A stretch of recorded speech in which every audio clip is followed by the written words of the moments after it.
Hello everyone, and welcome back to Spooky Hut. I know many of you listen to these videos to help you fall asleep, so before you doze off, it would be great if you could leave a comment letting me know where you're listening from around the world. If you're enjoying the episodes, don't forget to hit like and subscribe. Now let's get cozy, relax, and get started. I'll never forget the last conversation I had with my grandfather. He leaned forward in his old leather armchair, his eyes glistening with an intensity that didn't seem to belong to a man of 82. "Evan," he whispered, as though someone might overhear. "There's a place I've seen, a place where the living aren't supposed to go." At the time, I thought it was just his age talking, or maybe some medication mixing with his imagination. But there was something about the way he looked at me, those deep-set eyes, wild yet hauntingly sincere, that lodged in my mind like a splinter. "You'll know it when you find it," he continued, his voice barely audible. "It's called the edge of the afterlife. Once you're there, you'll understand things nobody should.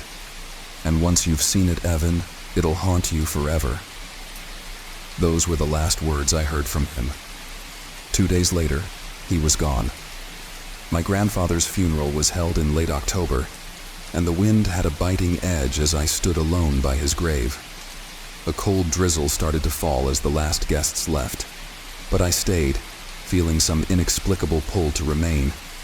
That's when I noticed something odd, a small, crumpled piece of paper sticking out from the dirt near the headstone. Curious, I leaned down and carefully unfolded it, finding only a few scrawled words in his shaky handwriting. "Go where I went." Those 4 words burned into my mind, and even though I knew it was probably just an old man's ramblings, I couldn't shake the feeling that he had left me a clue, or a warning. A week later, I found myself back at his house, sorting through his things. That's when I stumbled upon his journal. The leather cover was cracked and faded, and as I flipped through the brittle pages, I realized it was filled with his strange encounters and beliefs about the afterlife. He'd written obsessively about something he called the edge, a place where he claimed to have ventured, briefly, dangerously, and witnessed things that defied understanding. One entry stood out to me. "There's a threshold, invisible to most. You cross it and you're no longer fully here, nor fully gone. The spirits, they gather there, wandering. And if you're brave enough, you'll hear them speak." The entry included a rough sketch of what looked like a dense forest path. I recognized it. It was just on the outskirts of the town, a place I used to hike as a teenager. The thought that he might have found something supernatural there seemed ridiculous, but something stronger than skepticism urged me on. The next day, I followed his directions to the letter, stepping off the main trail and into the dense thicket that grew darker as I pushed through. A quiet unease settled over me as the familiar sounds of the forest, the rustling leaves, chirping birds, faded into an eerie stillness. The air felt thick, pressing against my skin as if the atmosphere itself was resisting my intrusion. I walked deeper, following a narrow trail that twisted through tangled branches and low-hanging fog until I reached a small clearing. There, in the center, was an old stone well, partially hidden by creeping vines. It felt ancient, out of place, as if it had been there long before anything else. I approached the well, the air growing colder with each step. My grandfather's words echoed in my mind, but I brushed them off as I peered over the edge, into the inky darkness below. For a moment I saw nothing, just an endless black void, and then something moved. It was faint, but there was no mistaking it. A shimmer of movement, like water rippling. I leaned closer, my breath catching in my throat, and suddenly I heard a voice. "Help me!"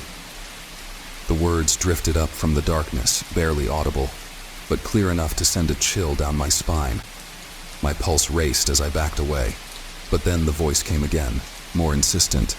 "Please, help me." It was a woman's voice, soft, trembling, the kind of voice that crawled right into your bones.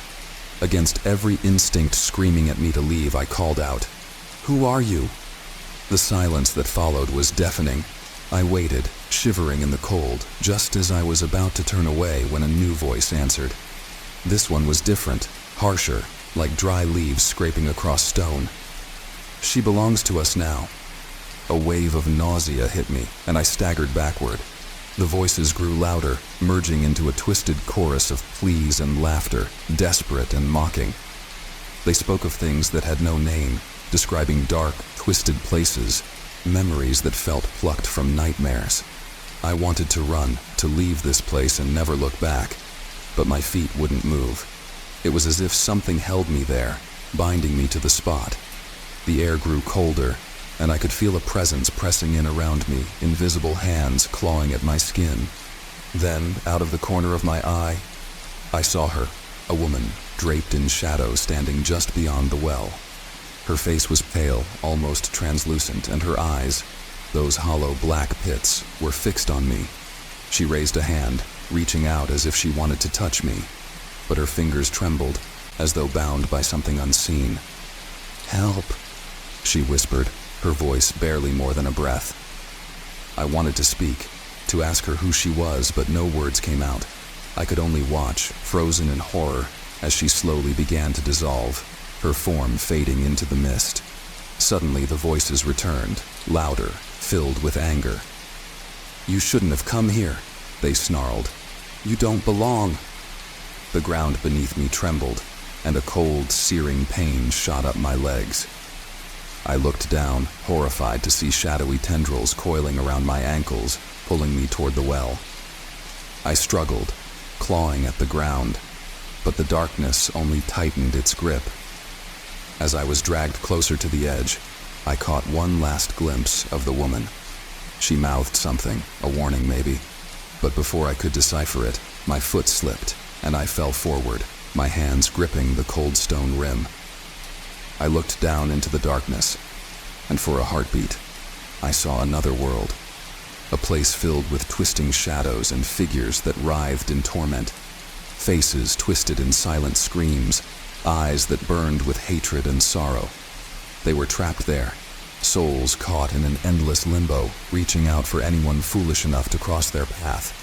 With one final burst of strength, I tore myself free, scrambling away from the well and running as fast as my legs would carry me.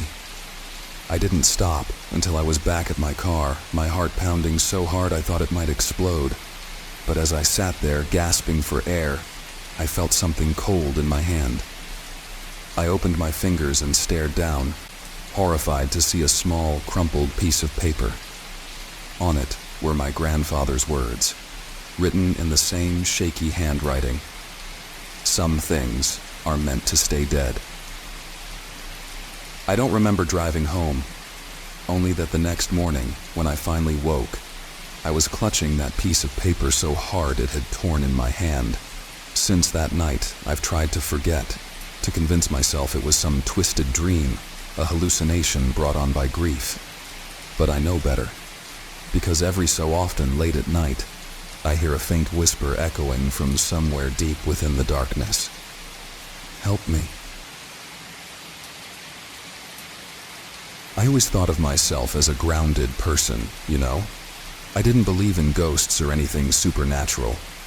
Life was straightforward, ordinary. But what happened to me that winter, I still don't know how to explain it.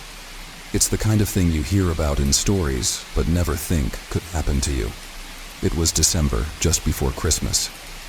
Snow had started falling in our little town, one of those sleepy places where nothing much happens.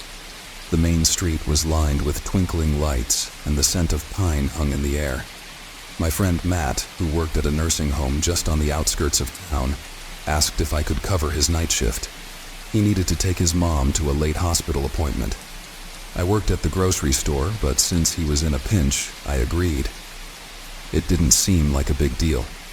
The night shift was supposed to be quiet, just checking on residents now and then. The nursing home was an old Victorian building that used to be an orphanage. It was converted in the 80s, but still held on to that eerie historical charm. The place creaked a lot, especially at night. But it wasn't scary, more peaceful. The night shift was mostly silent, except for the gentle hum of machines and the occasional shuffle of an insomniac resident. I arrived just before 9 p.m., and Matt gave me a quick rundown. There were only a few residents on the wing I was covering, all with some level of dementia, so he told me to keep an eye on them. If they start wandering, just gently guide them back to bed, he said, smiling. I waved him off, telling him not to worry, that I had it all under control. He gave me a weird look, almost sympathetic, but he didn't say anything and headed out into the cold. The night started off calm, like he said. I did my rounds, checked on the few residents on my wing, and settled in at the front desk with a book. By midnight, the place was silent. That's when I first noticed the flickering. Out of the corner of my eye, a small light kept blinking at the end of the hallway. I looked up, a bit annoyed, thinking it was a faulty bulb. But when I looked directly at it, the light was steady. I shrugged it off and went back to my book. But every few minutes, there it was again, a flicker, like someone was standing in front of the light. I kept glancing up, and every time it stopped the second I looked directly at it. Maybe I was tired, I thought. It was nearly 1 a.m. after all. I decided to get up and do another round, partly to wake myself up and partly to shake off that uneasy feeling. As I walked down the hallway, I realized just how quiet it was. My footsteps seemed to echo down the empty corridor. I checked in on each resident. Most were sound asleep, except for Mrs. Lawson, an elderly lady who always seemed a bit more aware than the others. She looked at me with these clear blue eyes and smiled. "Are you here to take me?" she asked, her voice barely above a whisper. I chuckled nervously, thinking she was confused. "No, Mrs. Lawson, it's just me. I'm filling in for Matt tonight."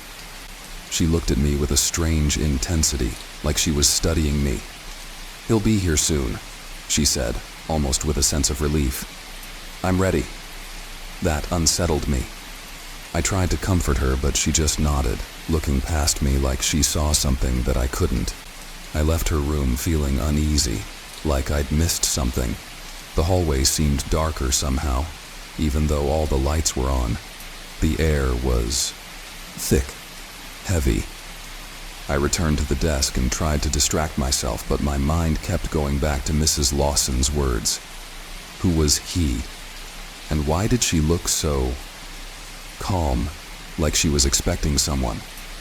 A little after 2 a.m., I was reading when the temperature dropped suddenly. I could feel a chill settle over the room, even though the heater was humming right beside me. I rubbed my hands together and glanced around, when I noticed something strange at the end of the hallway. It was that light again, flickering, but this time it didn't stop when I looked at it. It kept flickering, rhythmically, like a heartbeat. And then I saw something. It was a shadow, a figure standing just beyond the reach of the light. Tall and thin, dressed in dark clothing. I couldn't see a face, but I felt its gaze. Cold, piercing, like it was seeing through me. My heart pounded as I blinked, thinking it was a trick of the light. But it didn't go away. It just stood there, unmoving, watching. I opened my mouth to speak, but no words came out. Then the shadow began to move, slowly, deliberately, gliding down the hallway towards me. I couldn't move, couldn't breathe. The figure got closer, and as it did, a strange sensation washed over me. It wasn't fear, exactly. It was more like inevitability. Like this thing was a part of the building, a part of time itself. Just as it was a few feet away, it stopped and turned, drifting into Mrs. Lawson's room. I sat there, frozen, listening to the silence. After a few minutes, I forced myself to get up and followed. My heart was pounding, and my hands were shaking, but I had to know. I reached Mrs. Lawson's room and peeked inside. The light was dim, casting soft shadows over her face. She was lying peacefully, eyes closed, a faint smile on her lips. I called her name softly, but she didn't respond. I reached out, touched her hand. and felt nothing. She was gone. I stepped back, shaken, trying to process what had just happened. In the doorway, I glanced down the hallway one last time. There was no shadow, no flickering light, just an empty corridor as silent as the grave. When the day shift staff arrived that morning, I told them what happened, and they gave me a knowing look. One of the nurses put a hand on my shoulder and said, "You're not the first to see him. When it's someone's time, he's there. Quiet, respectful. He's never harmed anyone. He just comes for them." I quit the next day. I'd heard about sleep paralysis before, but only in passing. You know, those occasional mentions in documentaries or whispered about at parties, as though speaking of it too loudly might actually summon it. I never gave it much thought, honestly. That is, until it happened to me. This story takes place about a year ago when I went to stay with my aunt, Lydia, in her tiny, weathered house on the outskirts of town. She lived in one of those classic small-town homes that felt like it hadn't changed since the 1950s. Low ceilings, wooden floors that creaked with every step, and the unmistakable smell of old books and something faintly metallic. Her house was quiet, tucked away at the end of a gravel road and surrounded by trees so dense that even a whisper could be swallowed by the silence. I went there to help her out for a few weeks after she'd had hip surgery. It was the dead of winter, the sky perpetually overcast, casting a gloomy gray light into the house. Snow lay heavy on the ground outside, muffling any sounds and making everything feel a little too still. My aunt, with her broken hip, wasn't mobile, so she mostly stayed in her room downstairs, leaving me with the spare room on the second floor. The first night, I didn't notice anything unusual. The room was cold, even though I'd cranked up the radiator before bed, but it was an old house. I shrugged it off as normal and buried myself under the blankets. I was tired from the long drive and fell asleep quickly, but at some point in the middle of the night, I woke up. It was that feeling you get when you sense you're not alone, that unsettling awareness that creeps into your chest and tightens like a vice. I was lying on my back, which I found strange because I usually sleep on my side. My eyes were open, but my body wouldn't move. I tried to wiggle my fingers, shift my legs, anything, but nothing responded. I lay there, struggling to control my breathing, which was shallow and fast. My mind raced, telling myself to calm down, that it was just sleep paralysis. It's common, I thought, a completely normal phenomenon. But then, as I tried to soothe myself, I noticed something that made my stomach drop. In the far corner of the room, just beyond the edge of the bed, was a figure. The darkness was thick, but somehow I could make out its shape. Tall, thin, with limbs that seemed a little too long. It just stood there, unmoving, and I couldn't shake the feeling that it was looking right at me. I told myself it wasn't real, that it was just a trick of the mind, a product of my brain's half-asleep state. But as I stared at it, I could swear I saw its head tilt slightly, like it was observing me, studying me with an almost hungry curiosity. I wanted to scream, to call for my aunt, but I couldn't make a sound. All I could do was lie there, heart pounding, trapped in my own body. The figure took a step forward, and then another. Each movement was slow, deliberate, almost like it was savoring each inch it moved closer. My body was screaming at me to wake up, to get up, to run, but I was completely paralyzed, forced to watch as this thing edged nearer. Just as it reached the foot of the bed, I heard a faint scratching noise, not from the figure, but from the walls themselves. It sounded like nails dragging along the wood, soft but relentless, moving up from the floor to the ceiling. The thing at the foot of my bed seemed to pause, as if listening to the sound with some hidden pleasure. I could feel tears welling up, helpless and utterly terrified. And then, in an instant, I blinked, and it was gone. The scratching stopped. The room was empty, and I could move again. I bolted upright, my body drenched in cold sweat. and immediately turned on the bedside lamp, filling the room with warm light. My heart was racing, and I could still feel the shadow of that figure lingering, as though it had left something behind. I didn't sleep the rest of the night. In the morning, I went downstairs, my hands shaking as I made coffee, wondering if I should tell my aunt. But what would I say? It all felt like a fever dream, like something I'd hallucinated in my sleep-deprived state. That evening, as I helped my aunt with dinner, I casually asked if she'd ever experienced anything odd in the house. She gave me a strange look and chuckled. Odd? Like what?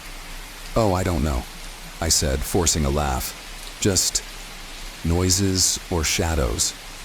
She paused, her smile fading slightly. Well, it's an old house. Sometimes it creaks and groans. But there's nothing to be afraid of here, at least. I've never felt afraid. Her words didn't comfort me. That night I lay in bed again, every fiber of my being tense, waiting for the paralysis to return. Hours passed and I thought I'd finally escaped it. But just as I started to drift off, it happened again.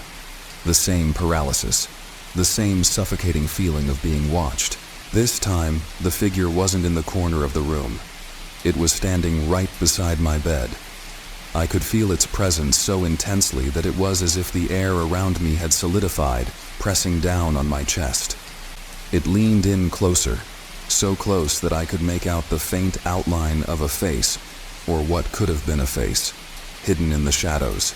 Its features were blurred, as though it was covered by a veil, but I could see hollow eye sockets, deep and dark, staring straight into me. In my mind, I begged for it to go away, but the figure didn't move. Instead, it whispered something, a soft, raspy sound that barely reached my ears. I couldn't make out the words, but the tone was filled with malice, a threat wrapped in a whisper. It was as though it was saying, "I'm not going anywhere." I could feel a tear slip down my cheek, and then, just like before, I blinked, and it was gone. After that night, I started sleeping downstairs on the couch. My aunt asked if something was wrong with the room, but I brushed it off, telling her it was just too cold up there.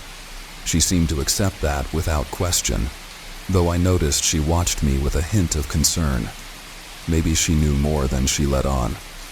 On the day I was leaving, she pulled me aside, her hand gripping mine a little too tightly. Her eyes, normally bright and kind, were shadowed. "I don't know what you saw up there," she said quietly, "but you're not the first. My husband, he used to tell me about things in that room before he passed. I always thought it was his mind playing tricks on him, but I'm sorry if you felt anything strange." That car ride home was silent as I replayed her words, trying to make sense of what I'd experienced. I haven't gone back to her house since, and we never spoke of it again. But some nights, when I wake up in the dark, I can still feel that presence lingering in the shadows, watching, waiting. And sometimes, I hear the faintest sound of scratching, just beyond the walls. I used to think that the only monsters in the world were the ones you could see, the ones you could explain away. But I know better now. It was supposed to be a quiet summer. I'd been planning to relax, enjoy the break, catch up on a few books. Nothing too intense, just a lazy, peaceful season to unwind. But peace doesn't come to everyone. It started with the sounds. At first, I thought they were just the house settling, the creaks and groans that old wood makes as it stretches into the night. But one night, as I lay there in bed, I heard a distinct scratching coming from somewhere beneath me. Scratch, scratch, scratch. I lay still, barely breathing, listening intently. I knew that sound wasn't normal. It was too deliberate, almost like claws scraping against wood. I told myself it was probably a mouse, maybe a raccoon that had somehow managed to get under the house. But deep down, I felt something else, a sinking feeling in my stomach that told me it was something more, something I couldn't explain. The next morning, I pushed the incident out of my mind. I didn't want to be that person, paranoid, losing sleep over something silly. So I got on with my day, but I kept catching myself glancing over my shoulder, my mind returning to the scratching sounds from the night before. The second night, I was prepared. I had my flashlight beside me, and I left my door cracked open just a bit, so if I heard anything strange, I could make a quick exit. Hours ticked by. Midnight came and went, and I started to believe maybe it had been my imagination after all. But then it started again. Scratch, scratch, scratch. This time it sounded closer, like it was right under my mattress. I bolted upright and reached for the flashlight, my heart pounding in my chest. For a moment, I just sat there, listening. The scratching had stopped. Everything was silent, but it felt like the air was thick, heavy, pressing down on me. I took a deep breath and leaned over the edge of the bed. My hand was trembling as I switched on the flashlight and directed its beam under the bed. Nothing, just the usual dust bunnies and a forgotten sock. I sat back up, laughing nervously at myself. But as I switched off the flashlight, something in the silence felt wrong. It was as though I wasn't alone, and then it hit me. That feeling that someone's watching you, eyes boring into you from the shadows. I lay back down, pulling the covers up to my chin, and stared at the ceiling, praying for sleep to come. Over the next few nights, the scratching returned, but it was worse each time. Louder, more insistent, and it wasn't just scratching. I started to hear faint whispers too, hushed and guttural, like something trying to speak. I would lay awake, clutching my sheets, listening to that horrible scratching and whispering coming from beneath me. And I knew something was there, waiting. Then one night, the scratching stopped. For hours, I lay there, waiting, every muscle tense, but the silence remained. I thought it might finally be over. Maybe it had gone, or maybe I'd imagined the whole thing.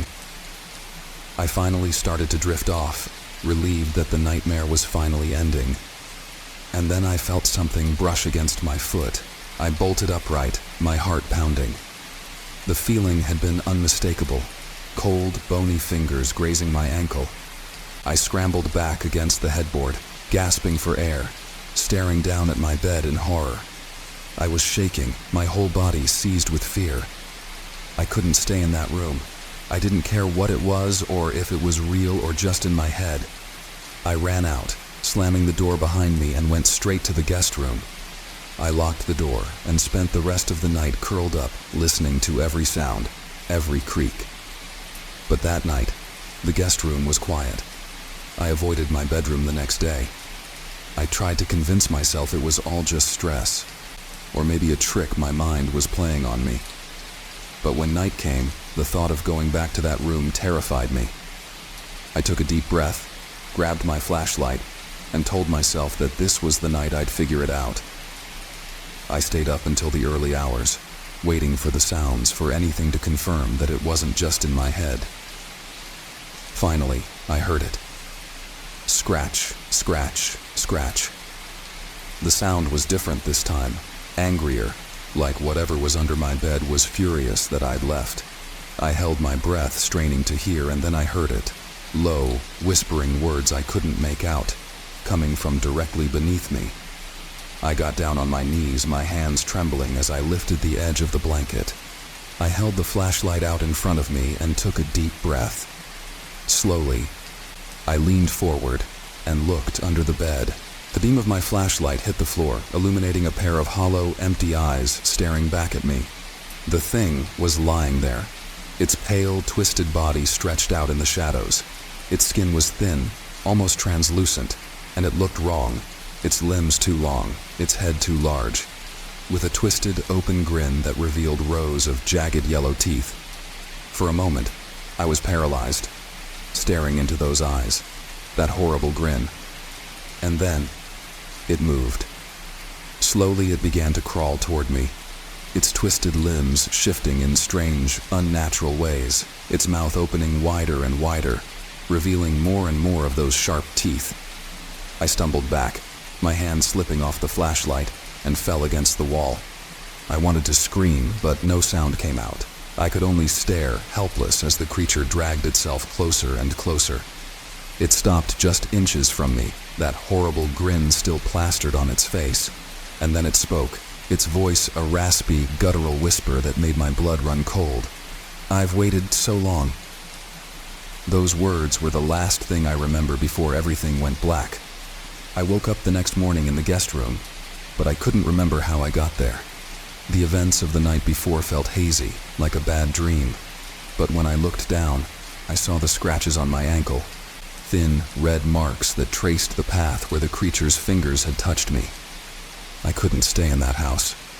I packed my things and left that very day, refusing to step foot in that room again. I tried to tell myself it was over, that whatever it was couldn't follow me.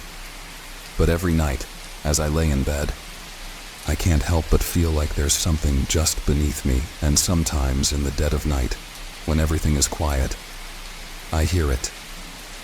Scratch, scratch, scratch.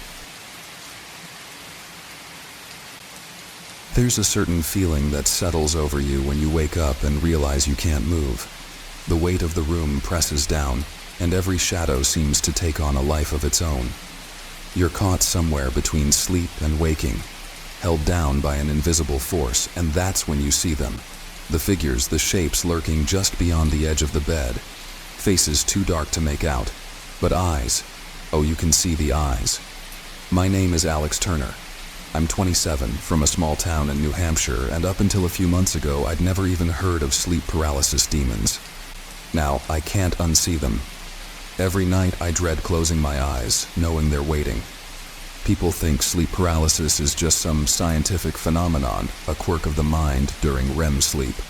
But I'm here to tell you, that's just the comforting explanation, because what I've experienced goes beyond science.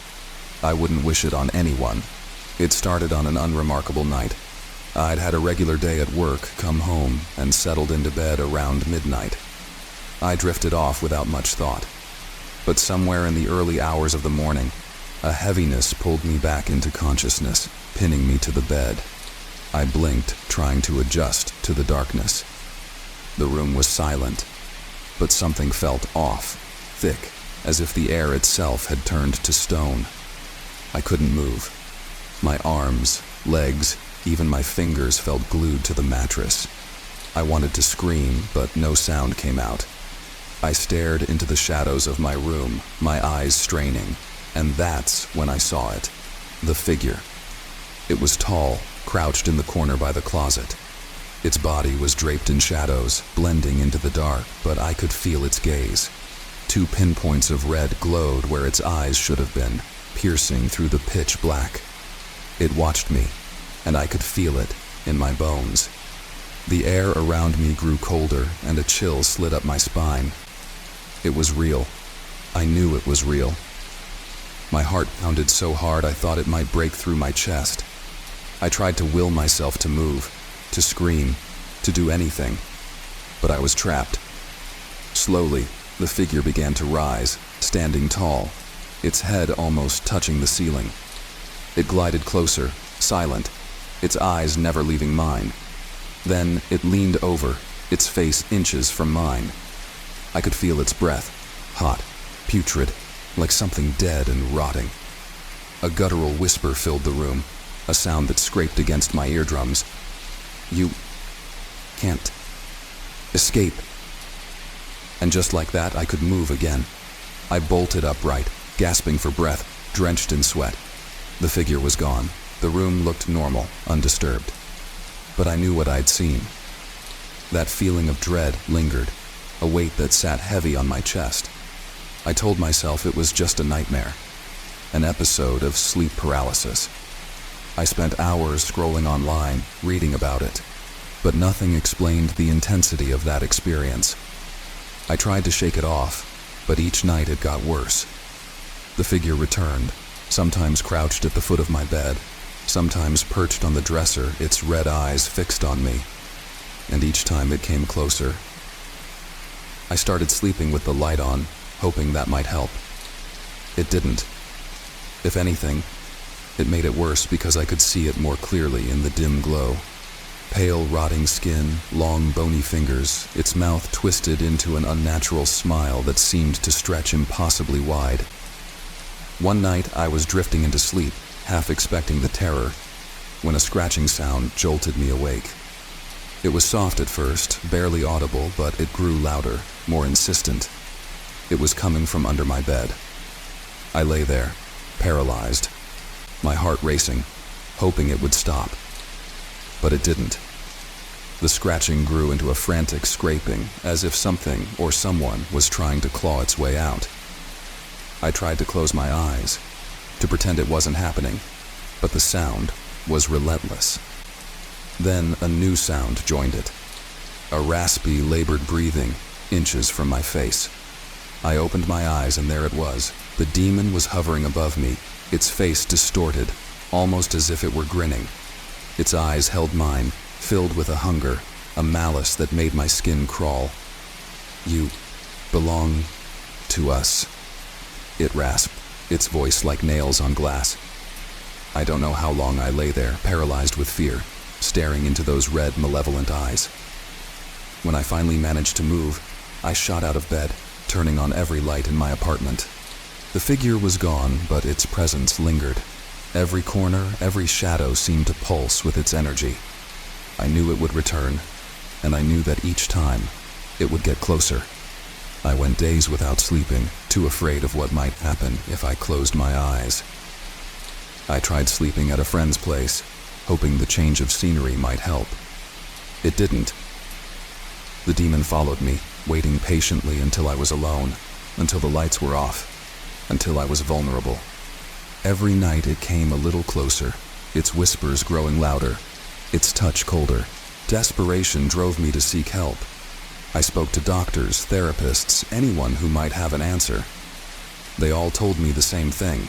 It was just sleep paralysis, my mind playing tricks on me. But I knew better. This wasn't my mind. This was something darker, something real. I was being haunted, stalked, by a presence that fed off my fear. Then came the night that shattered any hope I had left. I was lying in bed, the covers pulled up to my chin, eyes squeezed shut, waiting for it.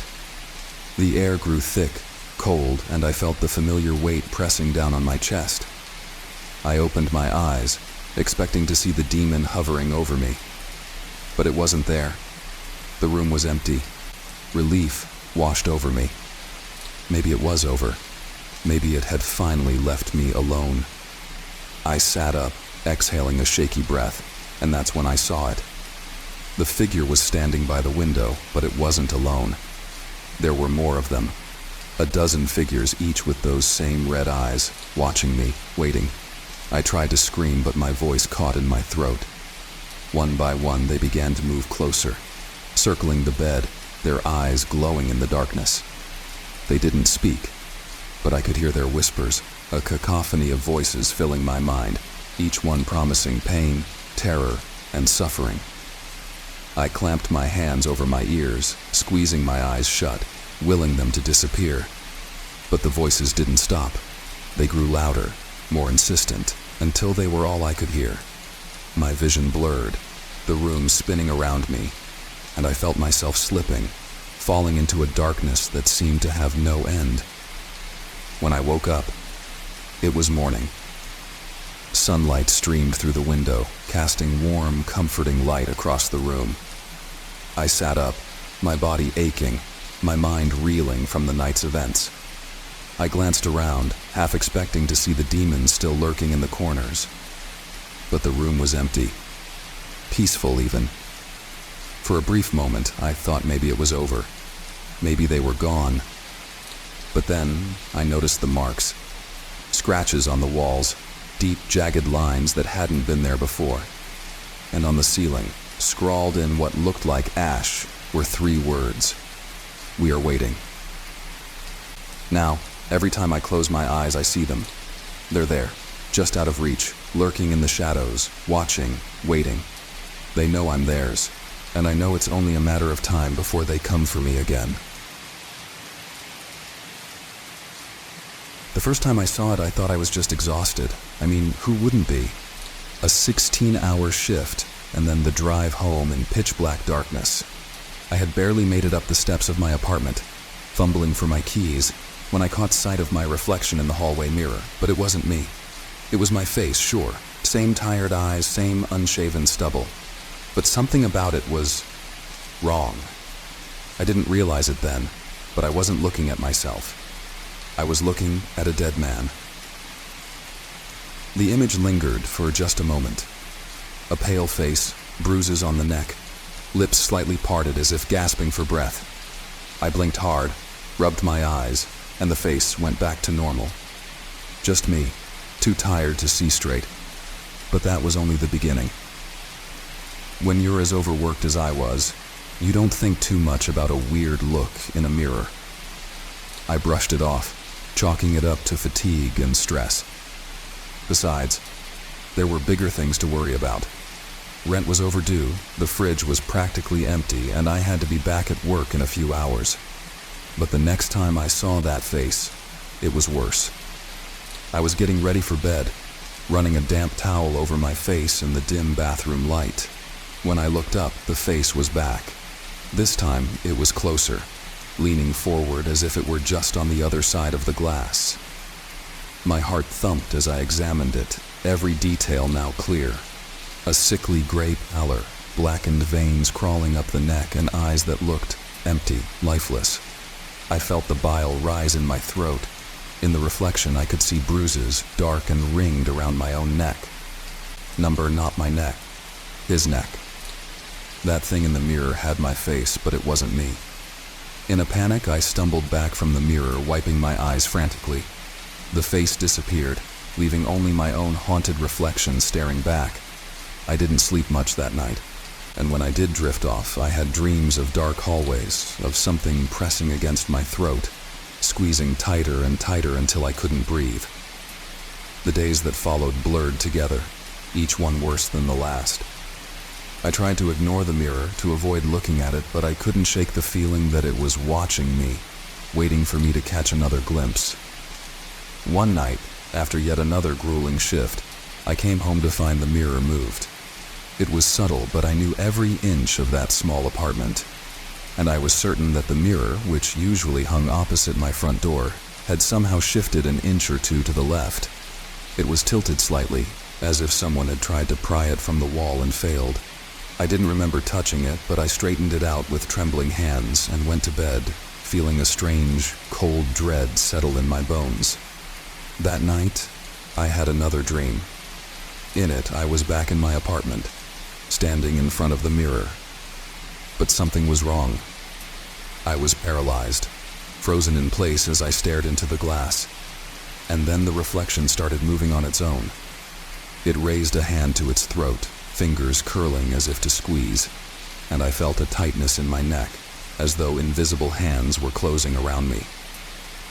I tried to scream, but my voice was choked off. The reflection's eyes were hollow, vacant, as it watched me gasp for air. And then it smiled, a twisted, mocking grin that didn't belong to me.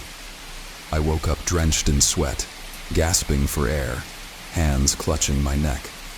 My heart was pounding so hard it hurt. I lay there, breathing heavily, my fingers trembling as they ran over my throat. No bruises. Nothing was there. But the feeling lingered, that sensation of hands around my neck. Days turned into weeks. Every time I passed the mirror, I felt a flicker of fear, my eyes avoiding it like a guilty secret. The reflection had returned several times, each encounter more unnerving than the last. I couldn't shake the feeling that this thing was showing me something I wasn't supposed to see. Then came the night that changed everything. I had just finished brushing my teeth, going through the motions like any other night, when I looked up and saw it again. The face. My face. Pale, hollow-eyed, and this time it was grinning. The bruises were darker now, more pronounced, circling the neck in perfect ovals. I touched my throat instinctively, feeling for any sign of bruising, but my skin was smooth, healthy. And yet the face in the mirror was anything but. My reflection, or whatever it was, mouthed something I couldn't hear. Its lips moved slowly, deliberately, as if savoring each word. Tomorrow. I stepped back, my heart thundering, my mind raced. Tomorrow. What did it mean? What was going to happen? I tried to sleep, but every time I closed my eyes, I saw that face, that mocking grin, and the word echoing in my mind like a death knell. Tomorrow. The next day was a blur. I went through my routine, but every action felt mechanical, detached, as though I was watching myself from the outside. I was hyper-aware of everything around me, jumping at every small noise, every shadow that seemed to shift in my peripheral vision. Finally, the day ended. I drove home, barely aware of the road, lost in a haze of anxiety.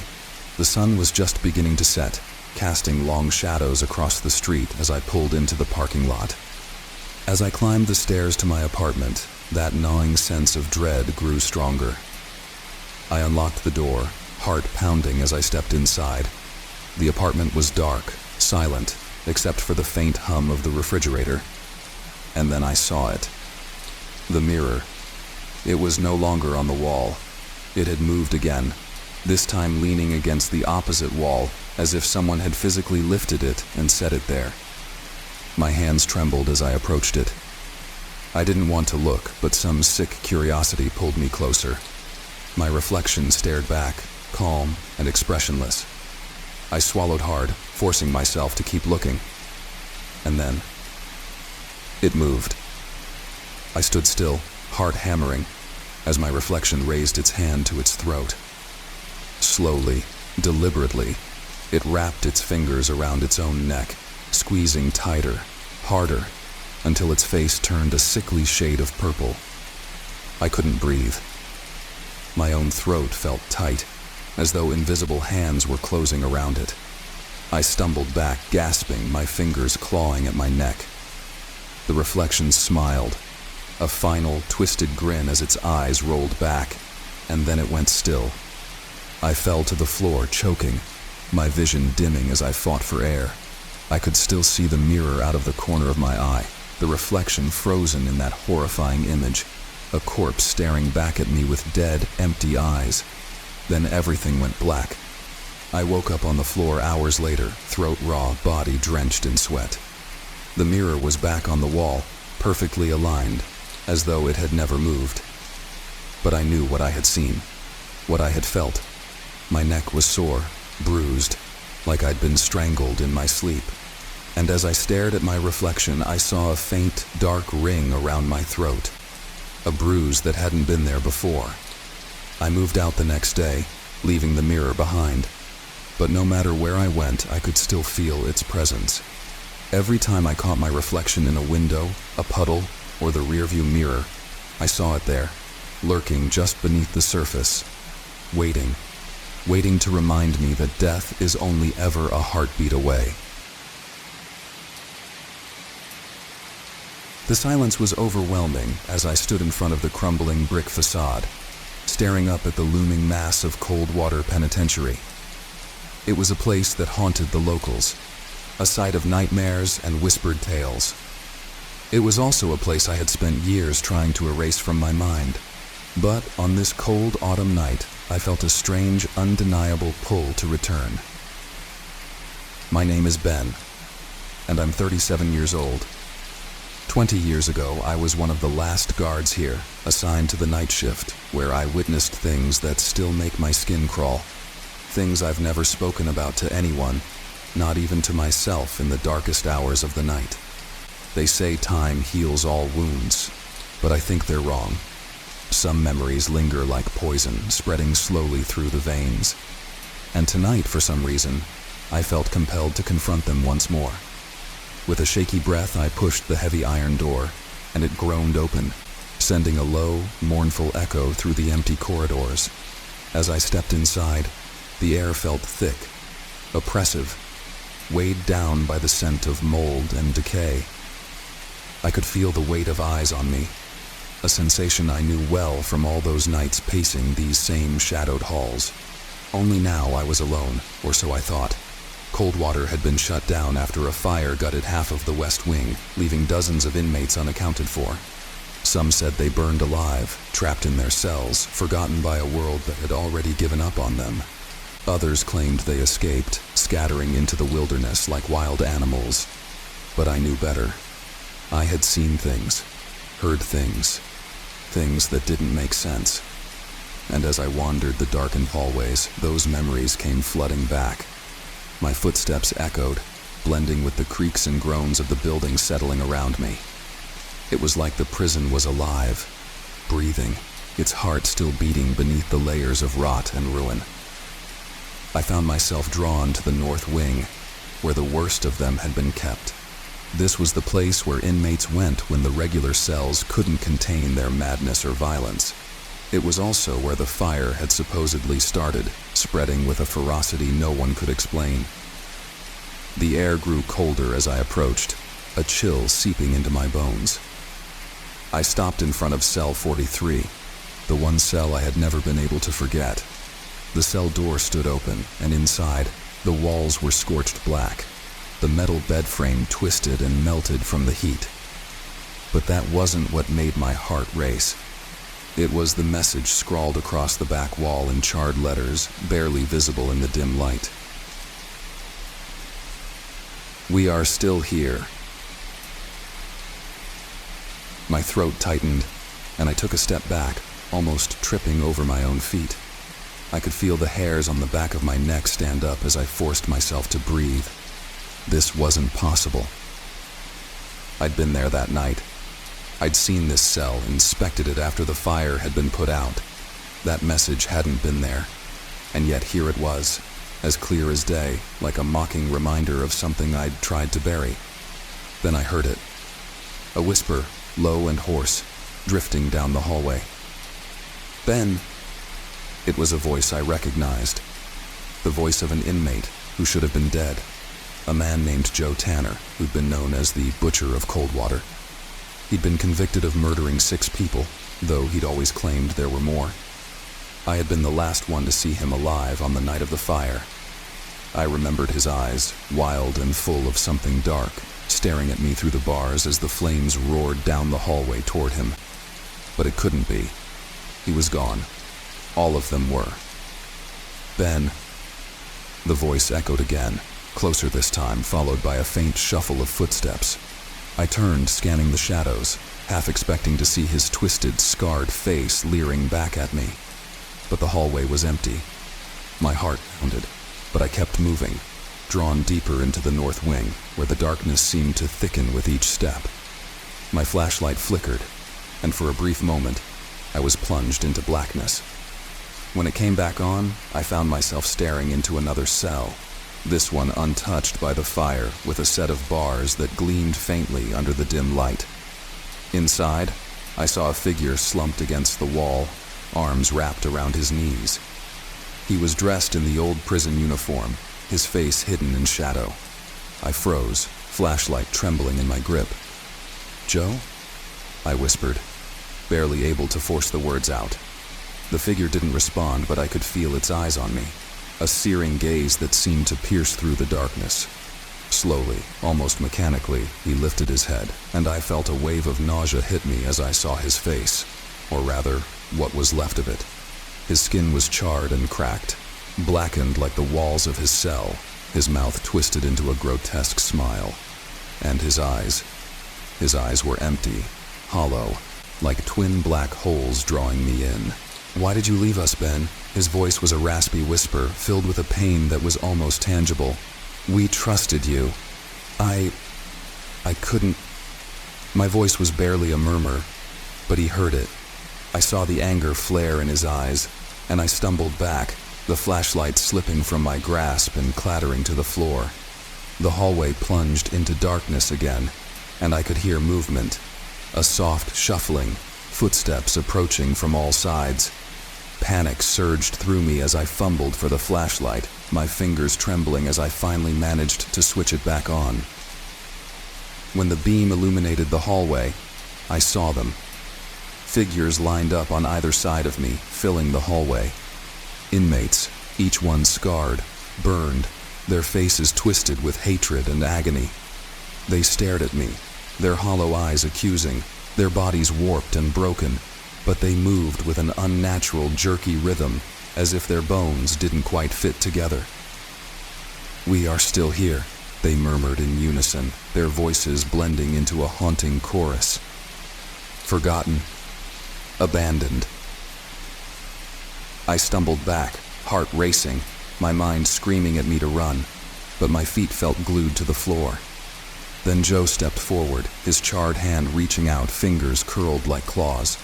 I could feel the cold radiating from him, an unnatural chill that seemed to seep into my skin.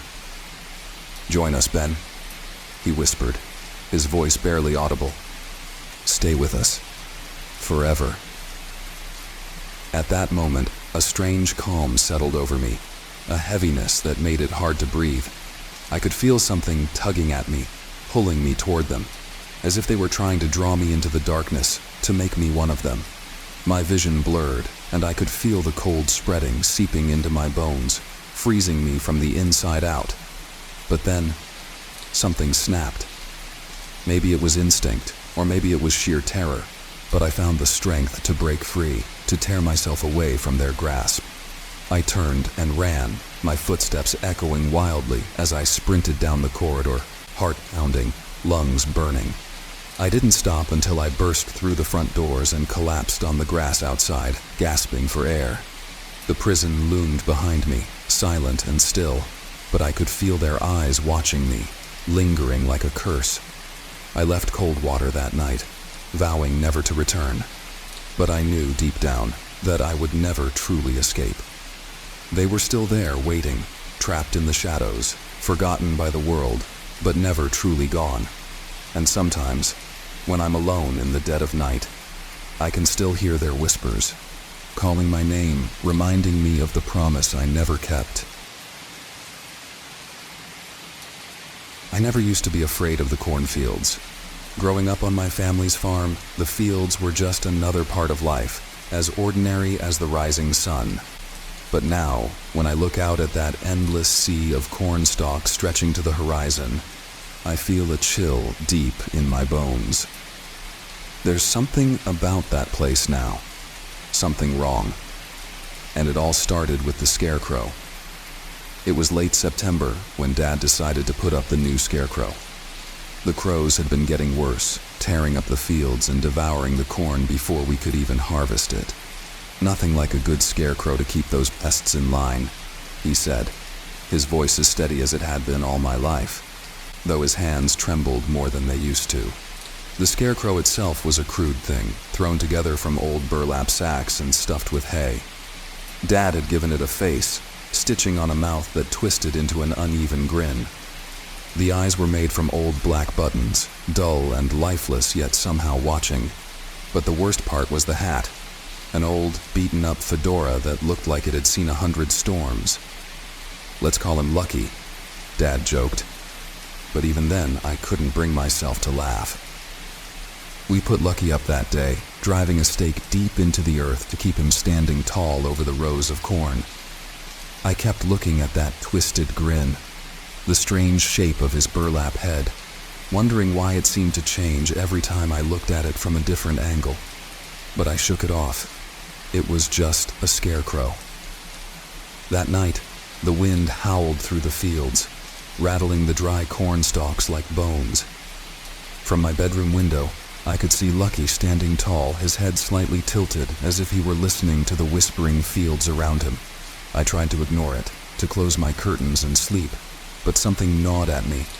Every few minutes I'd get up, pull the curtains aside, and check the scarecrow again. Each time, I was certain he'd moved, even if just by an inch. Then, around midnight, I heard it. The soft sound of footsteps crunching on gravel outside. I held my breath, frozen by my window. I didn't dare look outside.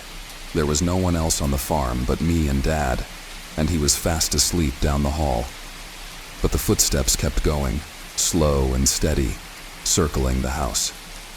I squeezed my eyes shut, heart pounding in my chest, willing myself to believe it was all in my head. But the next morning, when I went out to check on Lucky, I found something strange. The ground around him was scuffed and disturbed, like someone had walked in circles around the stake all night.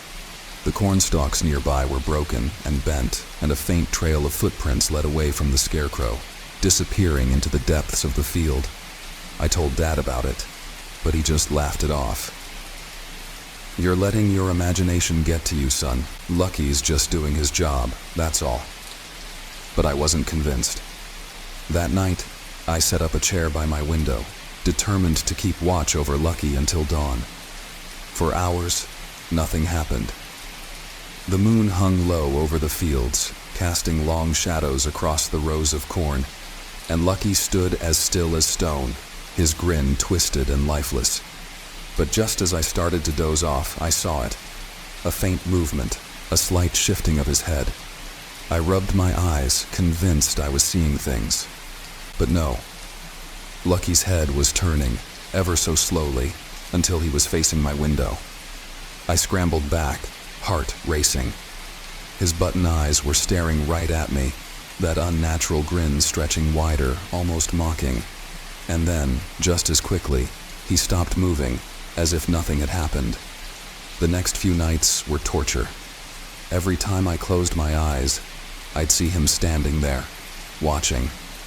I could feel him creeping closer even though he never left his stake. But then, one night, I woke up to the sound of footsteps again.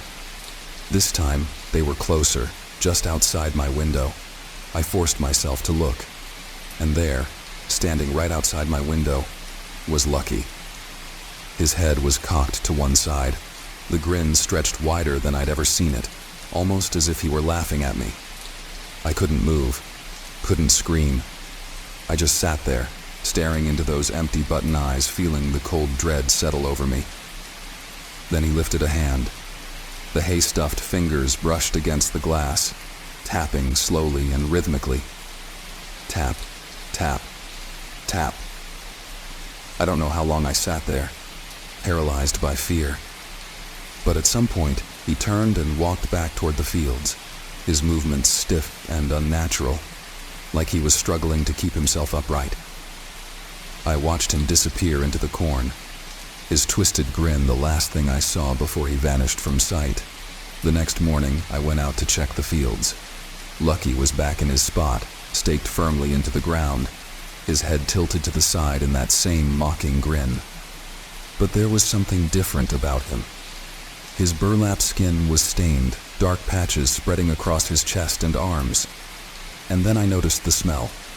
A faint, sickly sweet stench, like rotting meat. I backed away, fighting the urge to vomit. I couldn't shake the feeling that Lucky was watching me, that he was laughing at my fear. And I knew, deep down, that he was no ordinary scarecrow. That night, I stayed up again, watching from my window. I didn't want to sleep, didn't want to let my guard down. But, at some point, exhaustion overtook me, and I drifted off. I woke to the sound of my door creaking open. My room was pitch black, and I could barely make out the figure standing in the doorway. But I knew it was him. I could see the outline of that hat, the twisted burlap grin, the empty button eyes. He took a step forward, his feet dragging across the floor, leaving trails of dirt and straw. I pressed myself against the wall, too terrified to move, to even breathe. He came closer, the stench of decay filling the room, until he was standing right beside my bed. He reached out a hand, his straw fingers brushing against my cheek, cold and dry. I could feel the scratch of the burlap, the roughness of the hay, as he leaned in close, his grin inches from my face. "Mine," he whispered, his voice like the rustling of dead leaves, dry and hollow. I must have blacked out because the next thing I knew, it was morning, and I was lying alone in my bed. But the fear hadn't faded. I could still feel the scratch of his fingers on my skin, the sickly sweet stench lingering in the air. I rushed outside, desperate to find some sign that it was all a nightmare, that Lucky was still just a lifeless scarecrow. But when I reached his spot in the field, he was gone. The stake stood empty, the burlap scraps scattered across the ground as if he had torn himself free. I never saw him again after that. But every year, as the cornfields turn golden and the harvest begins, I feel his presence, lurking just beyond the edge of the fields. And on quiet nights when the wind whispers through the stalks, I can still hear him, laughing, waiting, biding his time. And I know one day he'll come back for me.